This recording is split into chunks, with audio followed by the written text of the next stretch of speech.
My name is Gregory, and what happened last December still makes my skin crawl every time I hear a Christmas song. I spent that week home alone because my girlfriend had gone to stay with her parents for the holidays.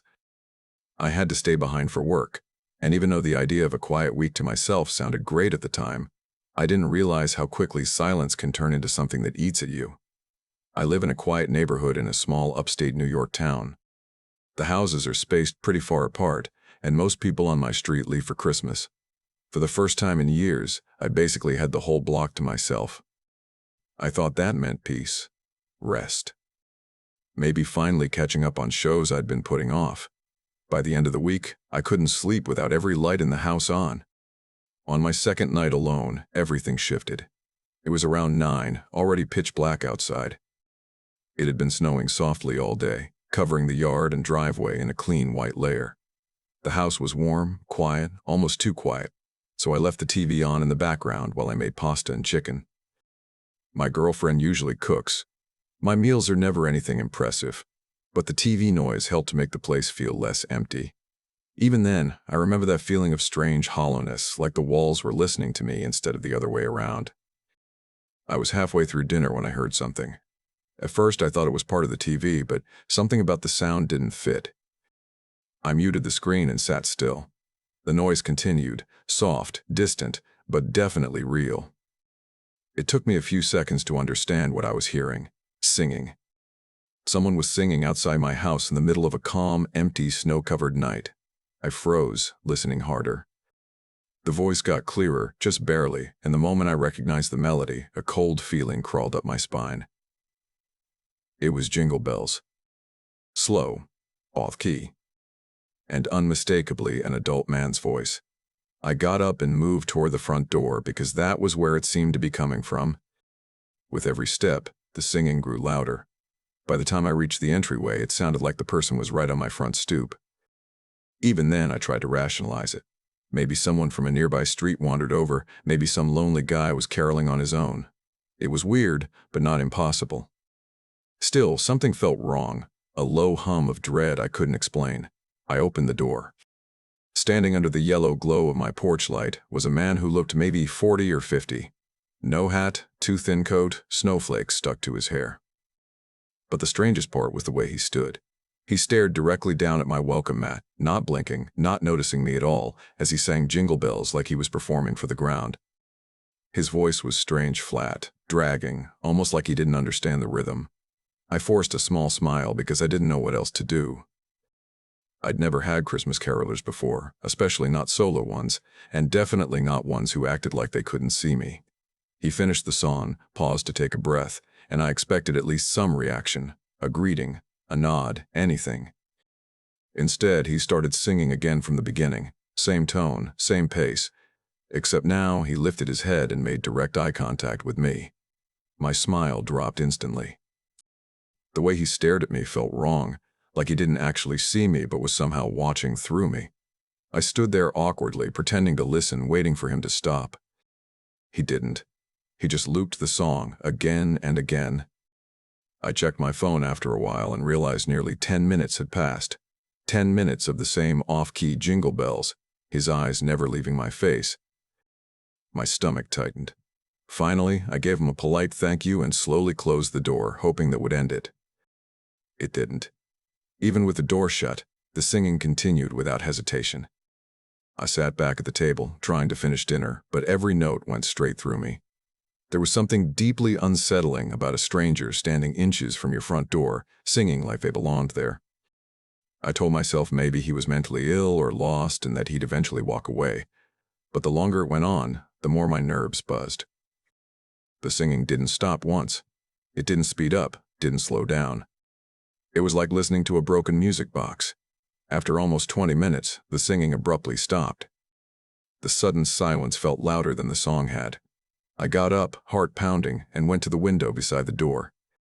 When I pulled the curtain aside, I expected to see no one. Instead, he was still there, but not on the porch anymore. He was standing at the end of my driveway, facing the house, completely motionless. The way he stood in the snow, still and silent with the porch light shining behind him, made my whole body tense. It felt like he was waiting. I opened the door a crack and told him he needed to leave, that this was private property. He didn't move, didn't blink, didn't speak. He just stood there staring at my front door like he was studying it. I told him I'd call the police if he didn't go. Nothing. Just stillness that didn't feel human. I shut the door and watched him through the window for another minute. He didn't move an inch. I didn't want to call the cops because if he really was mentally unwell, I didn't want to make things worse. So I decided to go upstairs, lock my bedroom door, and wait it out. When I checked the window upstairs, he was gone. Relief washed over me so hard I almost laughed. I figured the threat finally scared him off.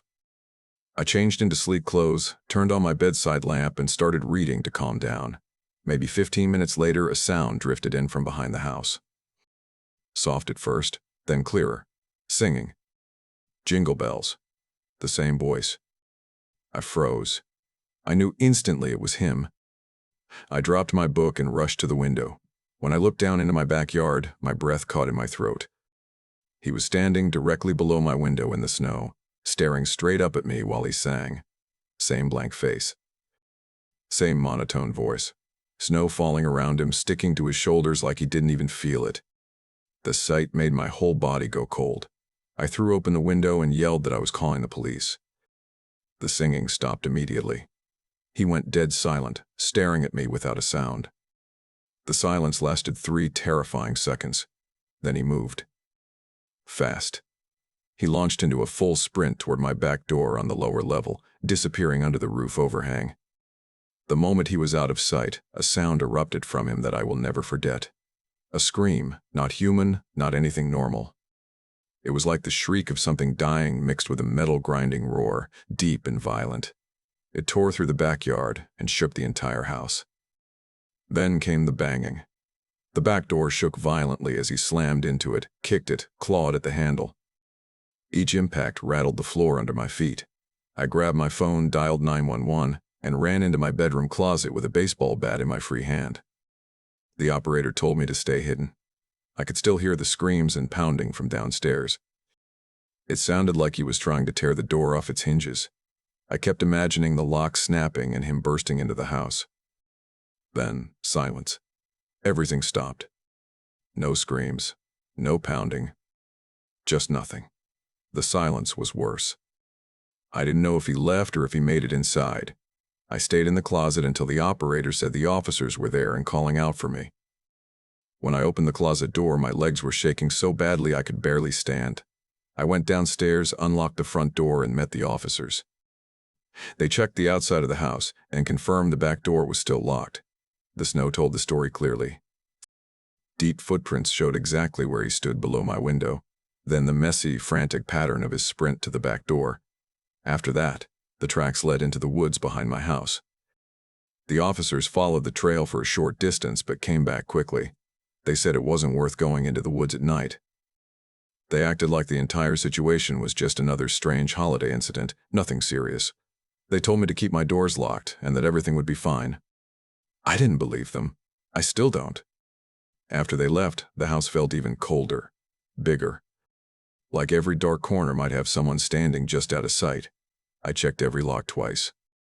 3 times. By then, the idea of being alone didn't feel peaceful anymore. It felt dangerous. I left the next morning and stayed with my parents for Christmas Eve and Christmas. As for the man, he never came back. At least, not that I know of.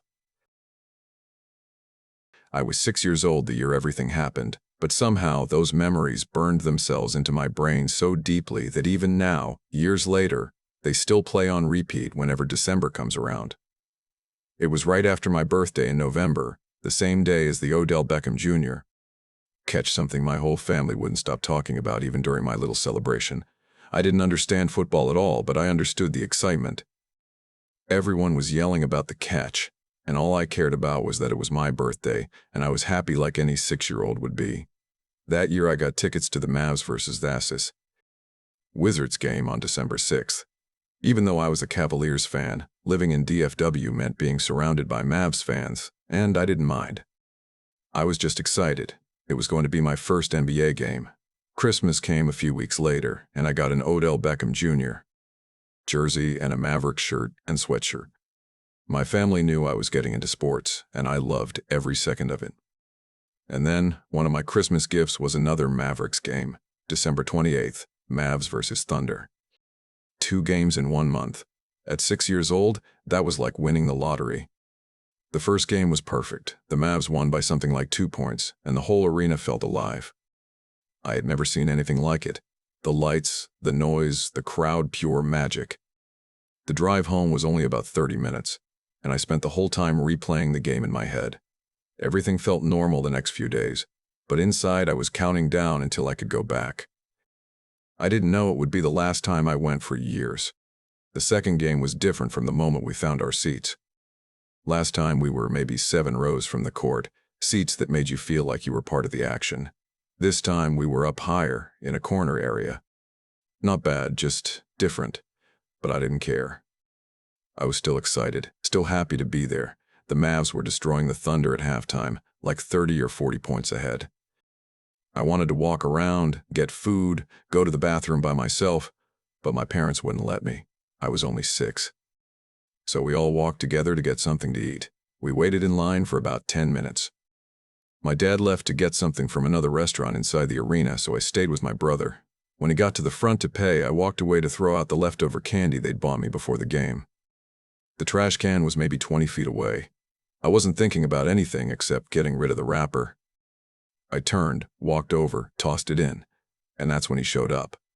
A tall white man came up beside me, like he had appeared out of nowhere. He looked down at me and asked, "Hey, are you lost?" I shook my head but didn't speak. I didn't feel scared yet. Just confused. He looked around like he was searching for someone. "I don't see your parents. Come on, let's go find them." He grabbed my hand. I didn't fight him. I didn't run. I didn't even think about it. I was 6. When an adult takes your hand and tells you something, you listen, so I walked with him. He told me he'd take me to the intercom so they could announce my name and find my parents. I didn't question it. I just kept walking. He led me toward the nosebleeds, up and up and up, far from the crowd, far from the noise, far from everyone. We got to the top, where everything felt quiet. I remember standing there with him, waiting for something. He said they would call someone, but no one came. No staff, no workers, no security. It was just us. We waited 10 minutes. Then his behavior changed. He stopped pretending to look for my parents. He looked around to make sure the coast was clear. His hand tightened on mine. He tried nudging me toward the emergency stairs, or maybe it was an elevator. I don't fully remember. All I know is that suddenly we were alone, and nothing about this felt safe anymore. The fear hit me all at once, like someone flipped a switch in my head. Stranger danger. My heart started pounding so hard it almost hurt. He let go of my hand for a second to check his phone. I ran. I didn't look back. I didn't breathe. I just ran down the stairs, down the hallway, down toward the louder sections. And when I finally looked up, I saw him standing where I'd left him, staring at me with this small, cold grin. A grin that said he wasn't surprised. A grin that said I'd only delayed something. I sprinted until I saw the crowd, the stands, and finally my brother. He hadn't told my parents I'd wandered off because he didn't want to get in trouble. He asked if I was okay. I told him yes. I didn't say anything else. I couldn't. I didn't want to get him in trouble, and I didn't want to think about what almost happened. The game ended. The Mavs won again. None of it mattered. I wanted to go home. I was quiet as we walked out. Quiet in the car. Quiet the entire ride home. My parents thought I was tired. I told them I was. I almost fell asleep until a loud screeching honk blasted behind us. I whipped around. It was him. The same man, same face. But now he was driving a truck. There were maybe 3 other men inside with him, but I could only see their silhouettes. My parents yelled at them from our car when they pulled up beside us, but the men just stared. No one said a word. The man didn't look away from me even for a second. I wanted to tell my parents. I wanted to scream that it was him. But something in my throat froze. I couldn't say anything. Not one word. When we got home, I went straight to my room and fell asleep fast, like my body just shut down from fear. But in the middle of the night, I woke up, heart racing, freezing cold for no reason. A flashing light flickered at my window. At first I thought it was something innocent, like Santa or Christmas decorations or a car on the street. Then I looked. He was standing outside my window, flashlight in hand, pointed directly at me. I screamed so loudly my voice cracked. I sprinted to my parents' room, yelling that someone was outside. They rushed out and searched for 10 minutes. They didn't find anything, and since I was 6, they didn't believe me. They told me it was probably just a car passing by, a shadow, a bad dream. But I know what I saw. A couple days later was New Year's Eve. We were staying up until midnight to watch the ball drop. It was around 10 or 15 minutes before midnight when the doorbell rang. My parents answered it. I didn't pay attention until I heard a voice, his voice. I turned and froze. It was him. I told my parents. They didn't believe me. They said he was handing out lost dog flyers for his cousin. I tried telling them what happened at the game, how he took me to the top level, how I ran, how he followed us, but they still didn't believe me. They brushed it off. The night went on. And for a while I tried to forget. But the next year, on New Year's Eve, long after I'd stopped thinking about him, long after I assumed everything was over, I heard a knock on my bedroom window. I got up thinking it was nothing. When I looked outside, there was no one there. Just a small piece of paper tucked against the glass. It read, "This new year, you'll meet me again." I gave the note to my parents. They filed a report. They never heard anything back. Every couple of years, as New Year's Eve gets close, the fear creeps in again. I close my curtains. I check my windows twice. Sometimes I don't sleep. I tell my parents I don't want to go to NBA games anymore, that basketball isn't really my thing. But the truth is, I'm scared he still knows where I live. I'm scared he's waiting. I'm scared he remembers me like I remember him. Now I'm older, trying to move on, but the fear hasn't left. I'm thinking about going to the Cavs versus Wes.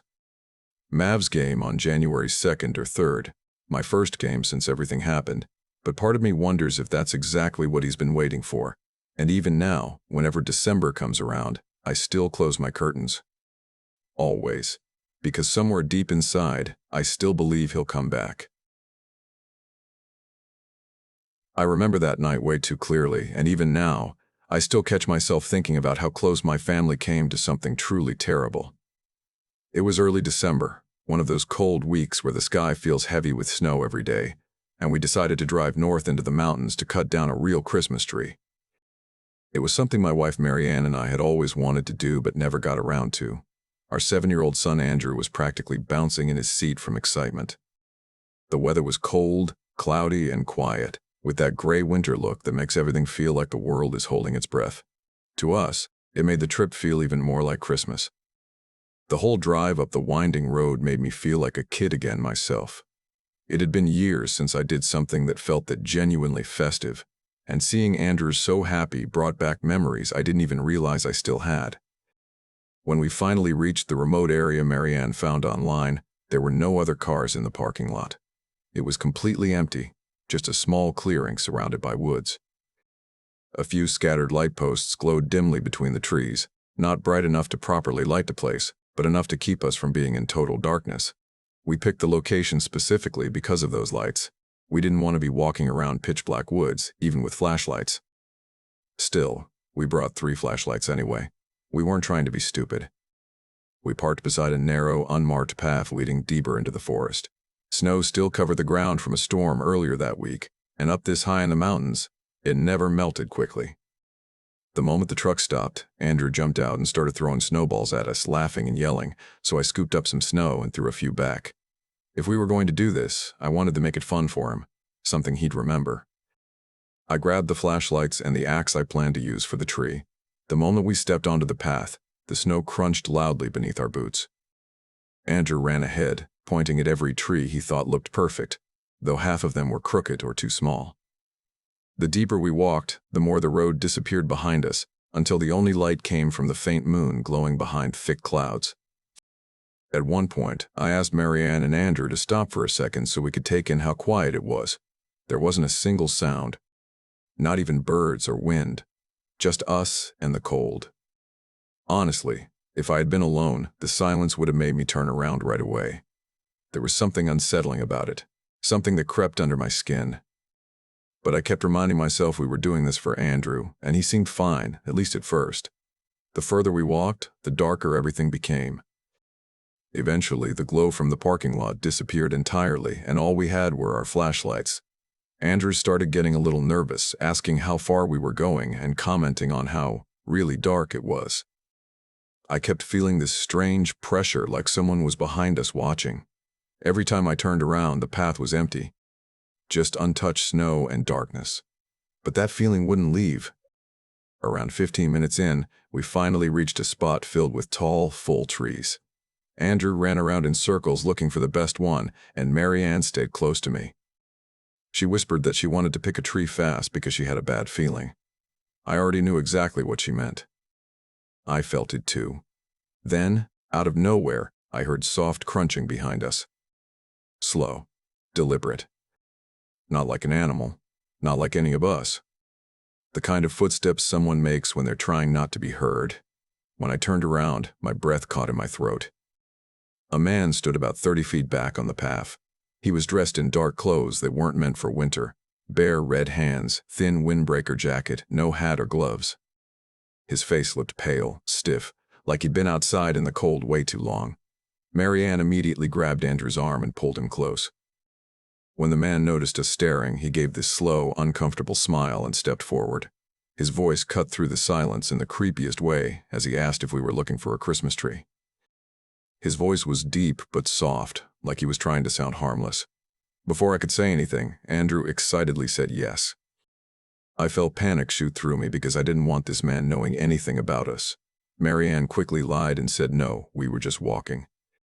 The man stepped closer again, and the way he moved made every hair on my body stand up.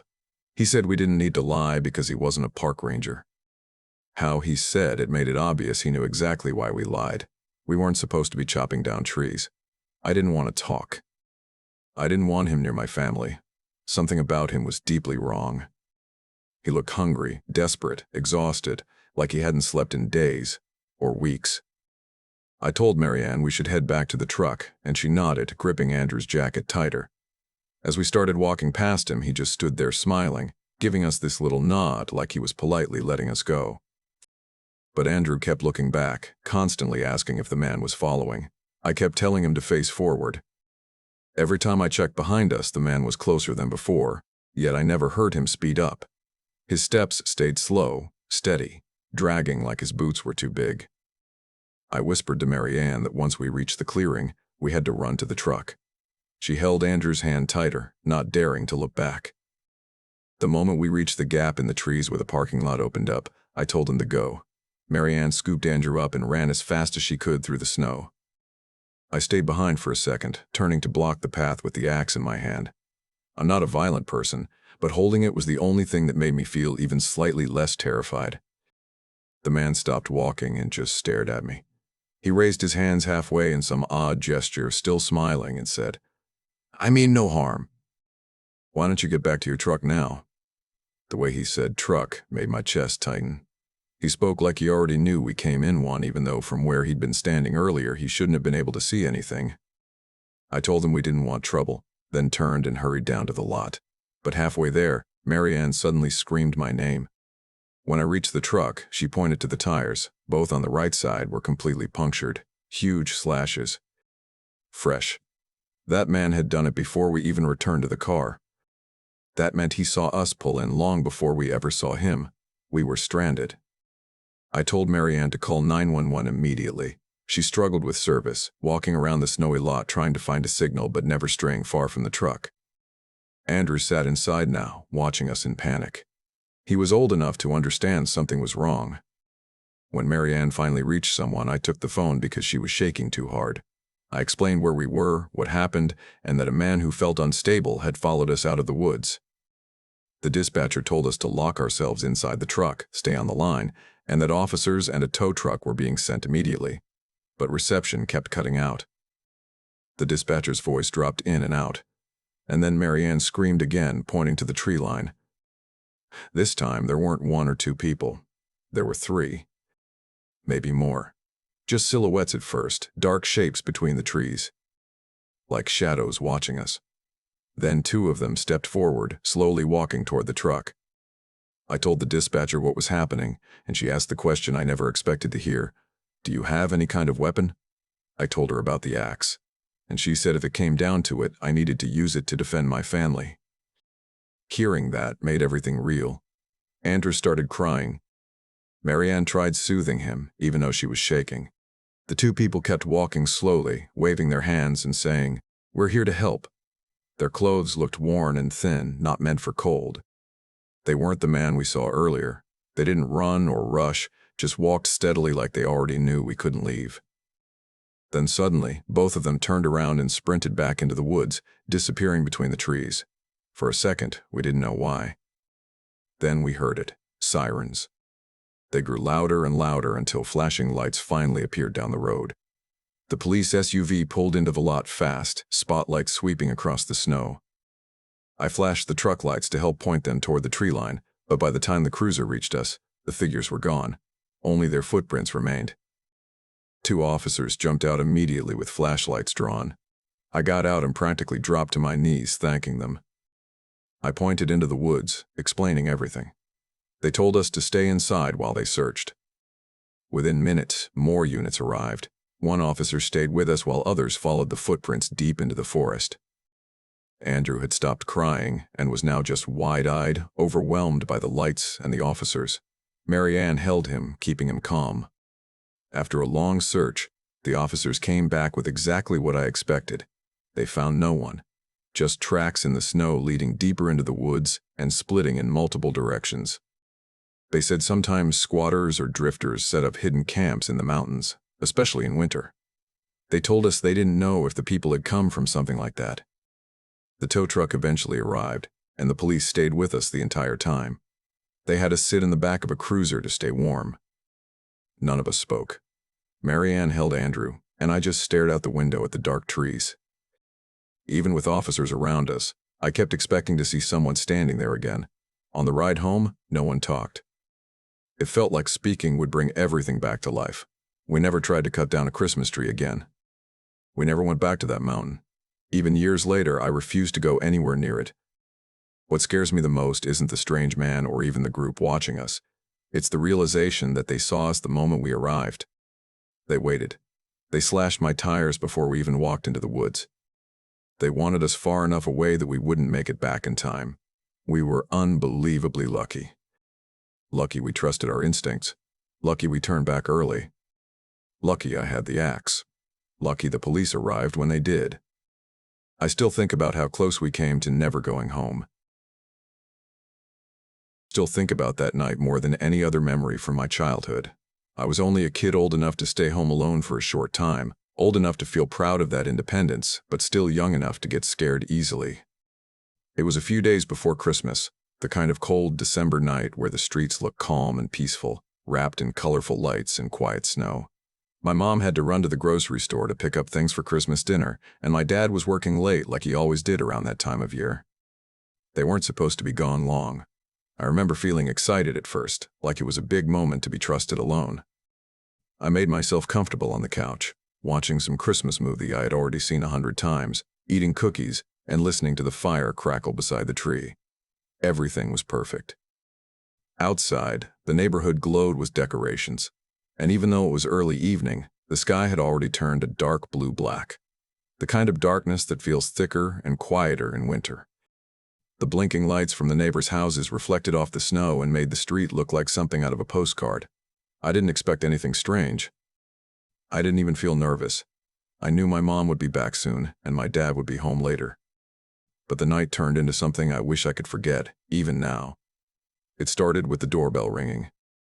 At first, the sound didn't register. It felt out of place, like a noise added into the movie by mistake. But when I muted the TV, I heard it again. The chime echoed through the quiet house, and it immediately made me freeze. Nobody ever rang our doorbell at night. My parents wouldn't. Of course they wouldn't. They had keys. And no one in our neighborhood randomly visited without calling first. I stood up slowly, feeling this weird mix of curiosity and caution. My mom had always told me not to open the door when I was alone. but I wasn't planning on opening it. I just wanted to look through the peephole. That was all. I walked to the door, my socks sliding over the wooden floor, and pressed my eye to the little circle of glass. That's when I saw him. A man standing on the porch wearing a full Santa Claus outfit. Not the cheap kind either. The coat was thick and red, the hat fluffy and white, and the beard long. But something looked wrong right away. He wasn't cheerful. He wasn't smiling or waving like any normal person dressed as Santa would. And he was standing way too close to the door. Almost like he was waiting for it to swing open. He had nothing with him except what looked like a clipboard in one hand, held casually at his side. The porch light shined on his face just enough for me to see he wasn't making a friendly expression at all. I whispered, "Who is it?" Because even though my heart was pounding, I needed to say something. The man leaned forward so suddenly that I jumped back from the door. It felt like he was trying to look through the peephole or figure out who was on the other side. And the moment he heard my voice, he must have realized I was just a kid. His tone changed instantly. He deepened his voice, trying to sound cheerful, trying to imitate the way Santa might talk. He said he was Santa and he had gifts for me, and I should open the door so he could give them to me. Even at my age, I wasn't dumb. I didn't believe in Santa anymore. And everything about this felt wrong, forced, fake, uncomfortable. I told him to go away and that I didn't need anything. I tried to sound brave, but my voice cracked halfway through and I knew he heard it. He stayed silent for a moment. The kind of silence that feels heavy, like someone is searching for the next thing to say. Then he asked me if I was home alone.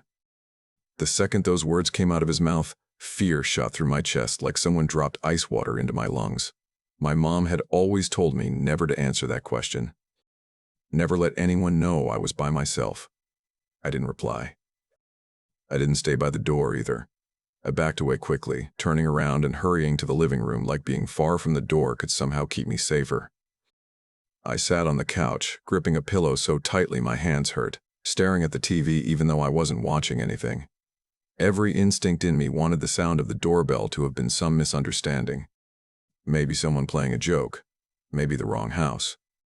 But the next sound I heard shattered that hope. The front doorknob twisted. It wasn't loud, but it was clear. Someone was trying it. Testing it. Checking if it was unlocked. My whole body went cold. I kept perfectly still, listening. The knob rattled again, harder. Whoever was out there wasn't leaving. They were trying to get in. I felt like screaming, but the sound wouldn't come out. Instead, I slowly stood up and tried to calm my breathing, which was getting loud enough that I thought he might hear it through the walls. I told myself not to panic. The door was locked. It would hold. It had to. But then, before I even finished convincing myself of that, another sound echoed through the house. The back doorknob twisted. It happened so fast after the front door that I knew he must have sprinted around the house. The back door was weaker than the front, thinner, old, hardly used. I felt more terrified right then than I had ever felt in my life. There were only 2 doors in our house, and this man was trying both. He knew there was a kid inside. He knew I was vulnerable. And he wasn't going away. I ran to the kitchen, grabbed the phone, and dialed my mom's number with shaking fingers.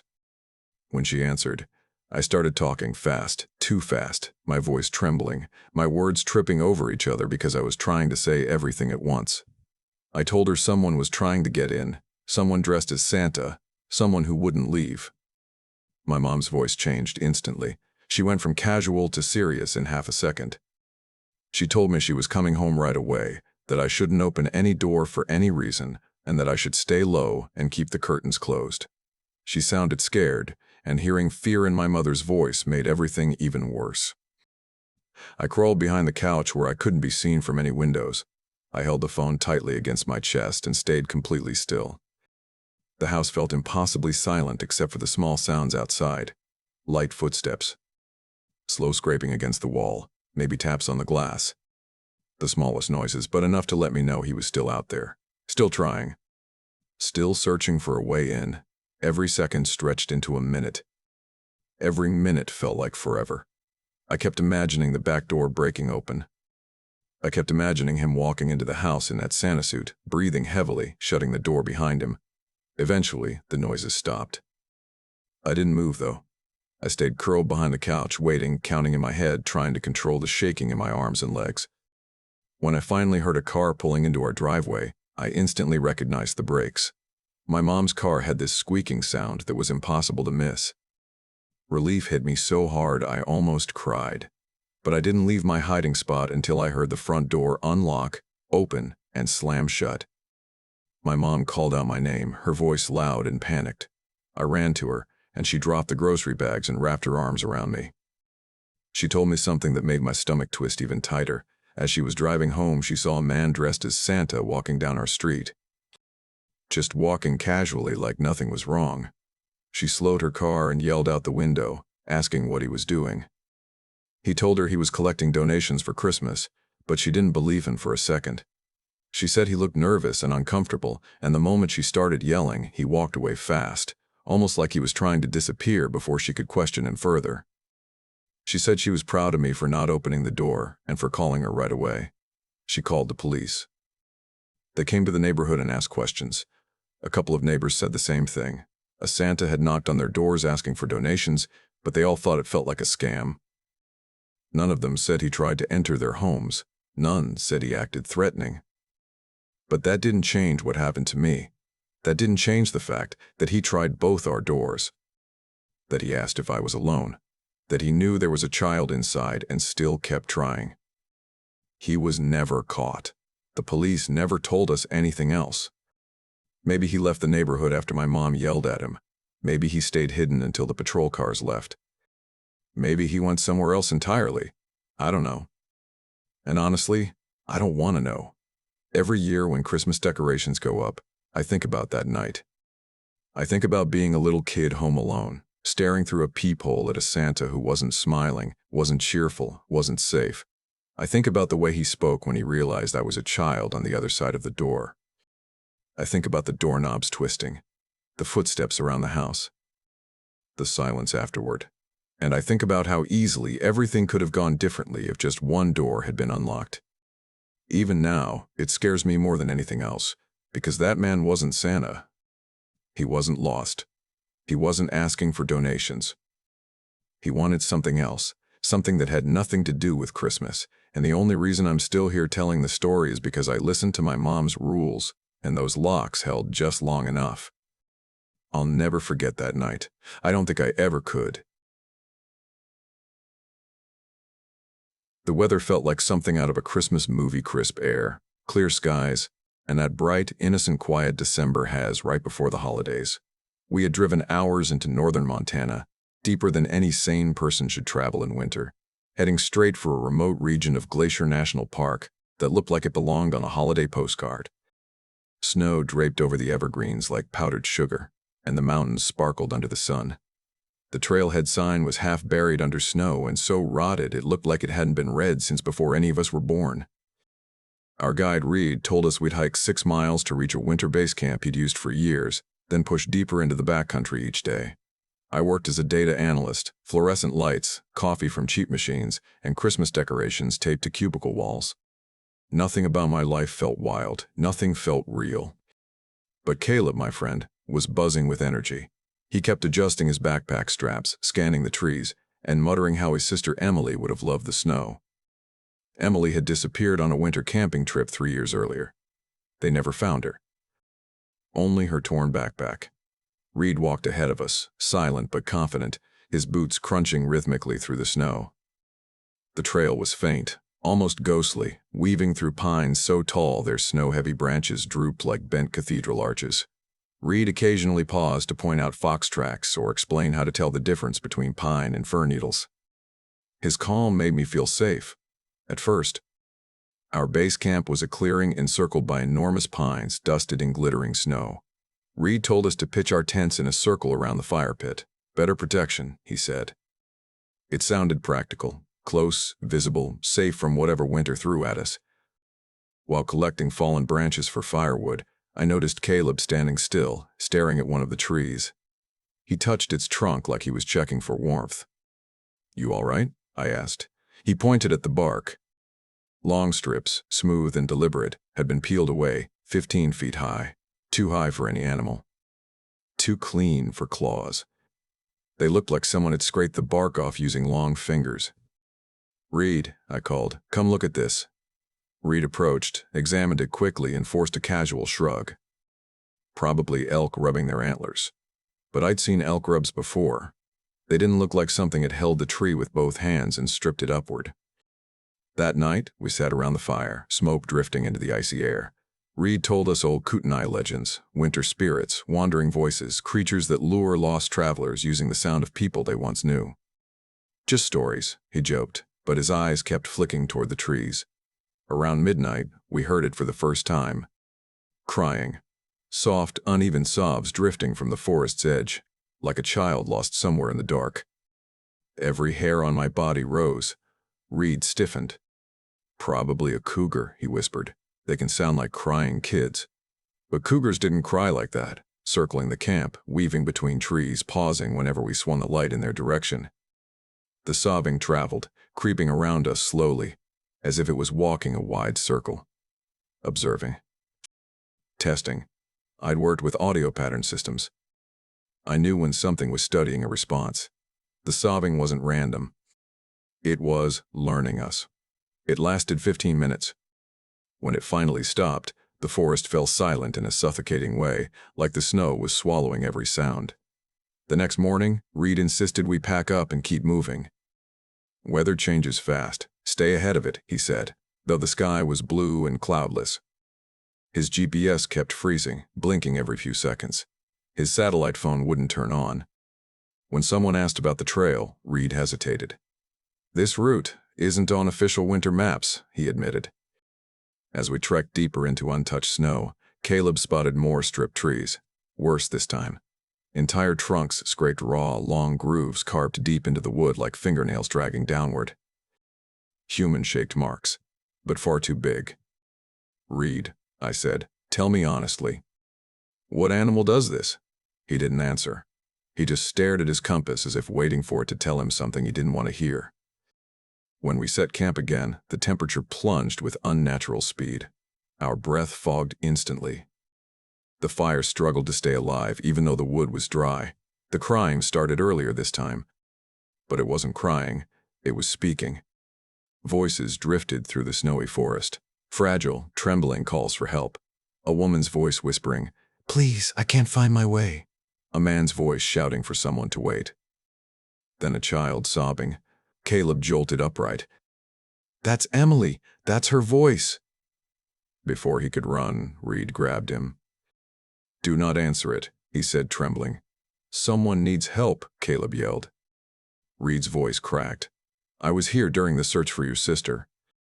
They found her camp shredded. Not claw marks, something else. He swallowed hard.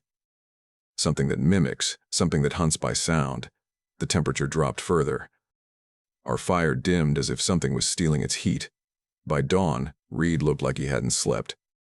All electronics were dead. Radio, phone, GPS. "We turned back," he said. But when we retraced our steps, the trail was gone, completely buried in fresh snow. Trees stood where open space had been. Even the air felt different, wrong somehow. That evening, while the dim fire fought against the frozen air, I saw something at the edge of the clearing. At first, I thought it was Reed. Same jacket silhouette. But then it stepped forward. It was 9 feet tall. Thin like starved bone, its limbs dangling too long. It didn't walk. It glided across the snow without leaving tracks. Its head tilted side to side as though studying us. Then its face shifted. A man's face. A girl's face. An old woman's face. Flickering. Choosing. "Reed," I whispered. "What is that?" He turned. And the terror in his eyes told me everything. "Don't move," he breathed. The creature cocked its head. Snow creaked beneath the weight of its presence, though its feet never touched the ground. It leaned forward. Then it smiled. Its mouth widened far beyond human limits, stretching until the skin snapped in places. Rows of transparent, glass-like teeth glimmered in the firelight. It spoke. "Caleb," it said, perfectly mimicking his sister's voice. "Caleb, it's me. I'm freezing. Help me," Caleb broke. He screamed and sprinted toward it. Reed tackled him hard, knocking him into the snow. "That's not her," Reed shouted. That's the thing that lives under the winter pines.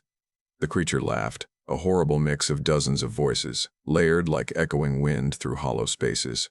You still hiding the truth, Reed? It hissed. Tell them about your wife. Reed paled. His breath trembled.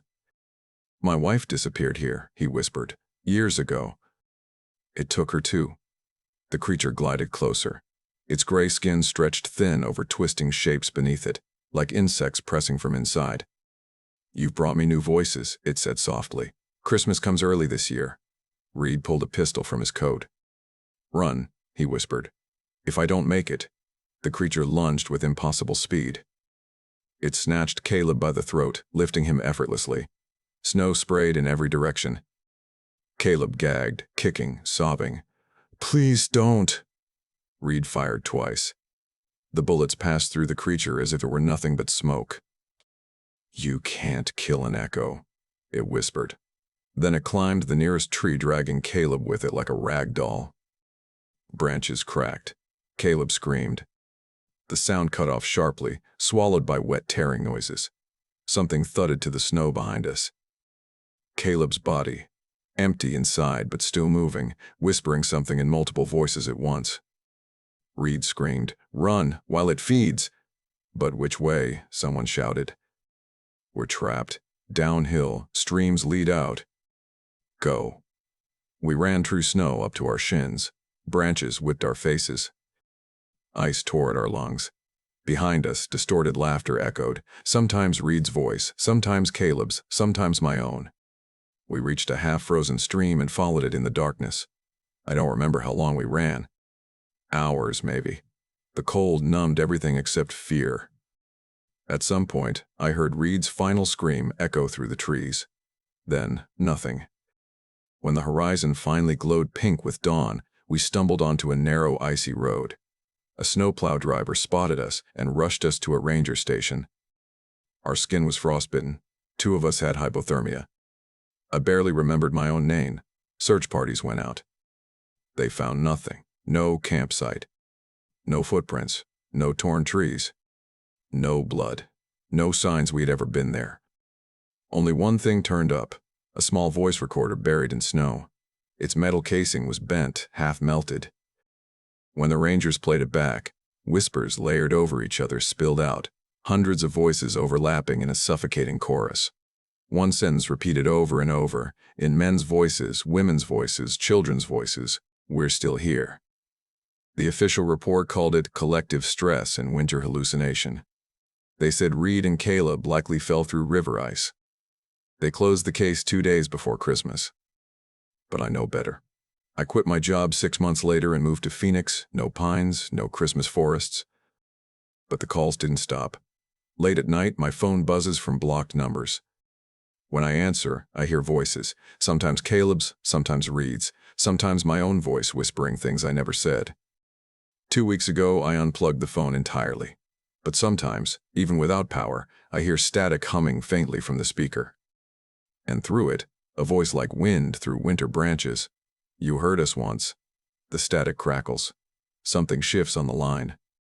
You will hear us again. If you ever go camping in Glacier during Christmas, if you ever hear someone calling your name through the snow, don't answer.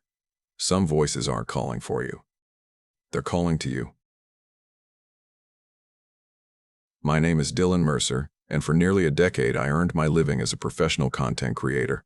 I started streaming tactical shooter games from the corner of a drafty apartment when I was 20, the only festive decoration in the room, a tiny plastic Christmas tree that flickered unevenly because one of the bulbs was dying. Over time, a modest following grew, around 13,000 followers on Twitch. It wasn't enough to make headlines, but it paid my bills, covered upgrades, and let me chase the dream. I streamed almost every night, usually during December marathons where viewers donated for holiday challenges.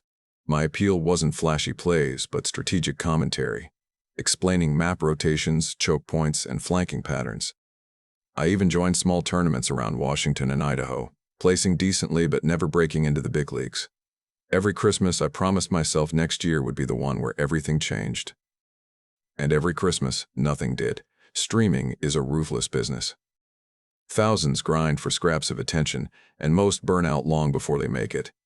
I worked part-time at a tech store to afford insurance, living in a cramped one-bedroom with my girlfriend Lena. We decorated with clearance ornaments and a thrift store wreath to make it feel like the holidays, even though our finances were collapsing. She supported me but worried about the future, and honestly, she had every right to. My viewer numbers were dipping, my retail hours cut, and even our Christmas gifts that year were just small things wrapped to look nicer than they were. So when I received an email from a man named Elias Ward, it felt like a miracle wearing red velvet and gold trim. The message looked professional. Company header, functioning links, perfect grammar. The website he sent, The Northern Hollow, was beautiful. Glossy photos of a luxury lodge decorated for Christmas. Giant wreaths over cabin doors, warm fireplaces, snow-covered trees wrapped in lights. It claimed to be a private holiday retreat in the Alaskan interior, designed for immersive entertainment experiences for elite clientele, CEOs, investors, and celebrities who were tired of standard media. Elias introduced himself as the director. He said he'd followed my streams for years and admired my tactical insight. He invited me to a week-long Christmas invitational with 5 competitors, all expenses paid, with a $70,000 prize pool. Winner takes 45 grand. The tournament would be broadcast privately for his clients as part of their Winter Gala showcase. It felt unreal. And it felt like the Christmas miracle I'd been waiting for since I started streaming. Lena was cautious. "Dylan, this screams danger. Why Alaska? Why only 5 people? Why at Christmas of all times?" Elias's explanation was cold but convincing. His wealthy guests paid for exclusive, live events, unique, story-driven competitions they could watch during their private holiday gathering. Think competitive gaming meets Christmas resort retreat. I dug deeper, the lodge was registered, the photos seemed legitimate, and the reviews looked like they came from verified travelers.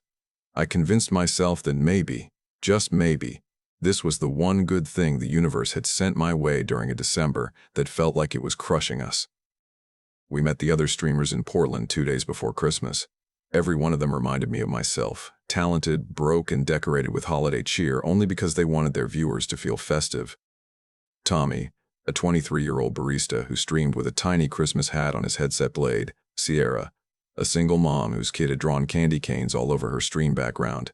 Luke, a computer repair tech with a string of lights taped behind his chair. And Jonas, a warehouse worker with an ancient PC that wheezed every time he tried to load a game. None of us were famous. All of us were desperate enough to hope. Elias met us at the Fairbanks airport on Christmas Eve. He wore a charcoal coat and leather gloves that somehow didn't look cold despite the snow. He spoke like someone who'd never been told no. The drive to the lodge took hours, through dense, untouched forest lined with ice-laden pines. Christmas lights hung from branches along the last stretch of road, glowing faintly through the falling snow. The lodge itself looked like a holiday dream, a massive timber structure wrapped in garlands, warm lights glowing from every window, fake snowflakes drifting from some hidden machine at the entrance.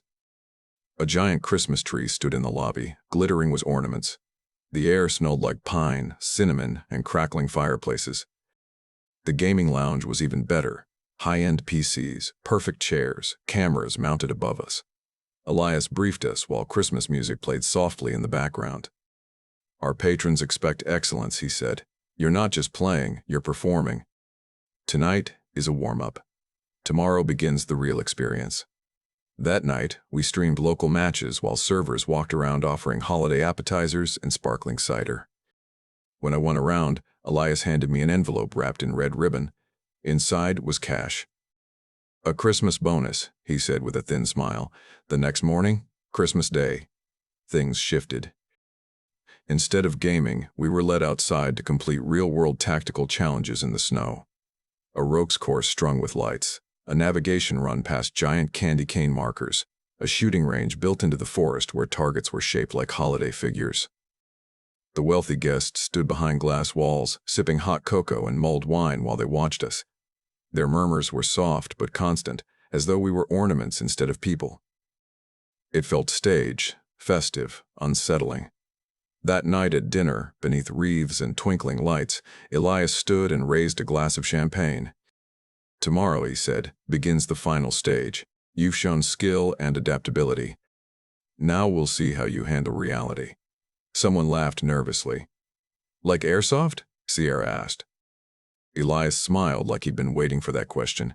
He opened a long wooden chest beside him, the kind used for antique decorations. But instead of ornaments, it held real rifles, real knives, real gear. The smile faded from every one of our faces. No, he said. This is a live elimination. The Christmas music kept playing in the background, soft and bright, while the room fell apart. Someone screamed. Someone else tried the bolt. The doors locked automatically. The giant Christmas tree in the center of the lodge flickered cheerfully while panic rippled across the room. Elias's assistants stepped forward, men in white coats who carried firearms like they were an extension of their bodies. Anyone refusing to participate will be removed, one said calmly. There was no confusion about what removed meant. That night, in my locked suite, the Christmas lights flickered. Snow piled against my window. I could hear one of the streamers sobbing somewhere down the hall.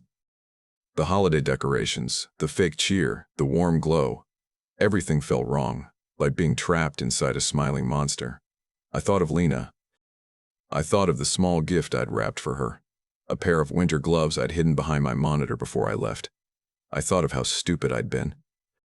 At dawn, they herded us into trucks decorated with red bows like sick jokes. Each of us got a survival pack, rations, a blanket, a compass, a small knife.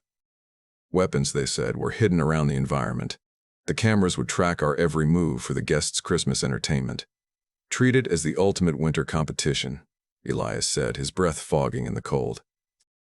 Behind him, the lodge glowed warmly with holiday lights, as though mocking us. Then they abandoned us in the wilderness. The forest swallowed sound. Snow muffled everything except the pounding of my heart. For hours, I hid behind a fallen spruce, counting breaths and scanning tree lines. I applied every tactic I'd ever taught my viewers. Avoid open areas, track movement patterns, conserve energy. Only now it wasn't a metaphor. Now it was survival. Around dusk, a scream ripped through the trees. Human, piercing, final. By sunrise, I found Tommy's body near a partially frozen creek, a red Christmas scarf still around his neck, an arrow through his ribs. Blood had melted a circle in the snow. The scarf fluttered in the wind like a taunt. That was the moment I understood the truth. This was never a game. This was a Christmas ritual for the rich, a hunt disguised as entertainment. I changed that instant. I started moving like prey that had learned how predators think. I kept low, rationed food, scanned every shadow. Once, I saw Sierra crouched beneath a pine tree decorated with natural ice crystals that lived like ornaments. She had built a small camp and whispered to the cameras as if narrating a holiday survival vlog. When she saw me, she begged for alliance. I almost agreed. God, I wanted to survive together. But logic crushed sentiment. We fought. It was quick. It was ugly. I left her by the tree, snow falling gently over her. Days blurred. I stopped feeling the cold. Hunger became a memory. Fear sharpened into instinct. I found Luke later, carving traps into the snow. He offered partnership, saying he had a plan to escape the perimeter. For a moment I believed him, but trust had become a liability. I waited until he slept, ended it, and took his gear. His tent was decorated with a single Christmas ornament, a cracked red ball. I left it hanging there. When the search team finally found me, I didn't resist. I was too tired, too numb. Elias greeted me at the lodge as though welcoming me back from a Christmas retreat. He smiled like a proud parent. You adapted quickly, he said. You understand behavioral gaming. That's rare. He handed me a check inside a holiday card, the snowflake design stained slightly with blood from my glove. Then he offered me a new job, recruitment. He wanted me to find other creators like myself, talented, underpaid, and hopeful enough to believe in miracle invitations. He said gamers made perfect prey, predictable, isolated, hungry for validation. My bank account reflected his words, and I was too broken, too hollow, too changed to refuse. Lena thinks I'm consulting for a media firm now.